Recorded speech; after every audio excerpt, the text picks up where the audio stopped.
ყველაზე საყვარელი ის წიგნია, რომელიც პირველი გავაკეთეთ, ეს იყო თბილისის დაბადება, ეს ყდის გარეშეა ეხლა და საყვარელი იქიდან გამომდინარე, რომ ეს მეთოდი, რომელი მეთოდითაც ჩვენ კერვა დავიწყეთ, თითქმის არ არსებობდა და ჩვენ გადავწყვიტეთ, რომ რაღაც შეგვემუშავებინა და აი ჩვენი პირველი ნამუშევარი ესე გამოიყურებოდა, ალბათ იმაზე უფრო ასე ვთქვათ, დაბალი დონის ნამუშევარია, რასაც შემდეგ წლებში მივაღწიეთ. ალბომები, რის შემთხვევაშიც ერთ ნიშას ვიჭერთ, ესენია ფიროსმანის ალბომი, ვან გოგის ალბომი, ყველაფერს ვაკეთებთ ნატურალურ ტყავზე, ტილოზეა ნაბეჭდი და აქვს ძალიან საინტერესო ლამაზი მასალა, კალკა, რომელზეც დატანილია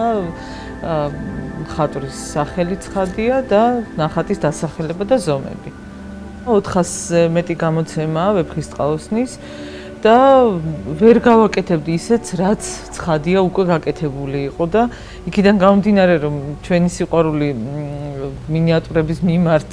მიმართულებით იყო, გადავწყვიტე, რომ მინიატურა გაგვეკეთებინა და ეს ყოფილიყო